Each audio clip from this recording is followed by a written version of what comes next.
കോഴിക്കോട് നാദാപുരം മേഖലയിൽ ക്ഷേത്രങ്ങൾ കേന്ദ്രീകരിച്ചുള്ള വ്യാപക മോഷണം. പുറമേരിയിലെ 2 ക്ഷേത്രങ്ങളിൽ ഭണ്ഡാരം കുത്തിത്തുറന്ന് പണം കവർന്നു. സംഭവത്തിൽ നാദാപുരം പോലീസ് അന്വേഷണം ആരംഭിച്ചു.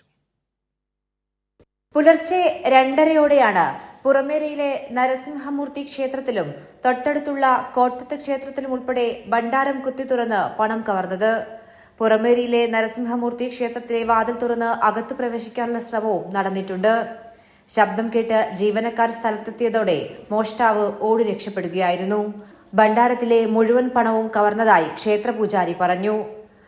പുറമേരി കുഞ്ഞല്ലൂർ ക്ഷേത്രത്തിൻ്റെ 2 ഭണ്ഡാരങ്ങളും പൊളിച്ച് കളവ് കിട്ടി. ക്ഷേത്രത്തിൻ്റെ വാതിലിന് തർക്കാൻ വേണ്ടി ശ്രമിച്ചിട്ടുണ്ട്, പൊട്ടിക്കുക. അതേസമയം സമീപത്തുള്ള CCTV ദൃശ്യങ്ങൾ കേന്ദ്രീകരിച്ച് അന്വേഷണം നടക്കുന്നതായി നാദാപുരം പോലീസ് വ്യക്തമാക്കി. കഴിഞ്ഞ ദിവസം ഇരിങ്ങണ്ണൂർ പുതിയോട്ടിൽ ഭഗവതി ക്ഷേത്രത്തിലും കുമ്പങ്കോട് അയ്യപ്പ വചനമഠ ക്ഷേത്രത്തിലും മോഷണം നടന്നിരുന്നു. കൈരളി ന്യൂസ്, കോഴിക്കോട്.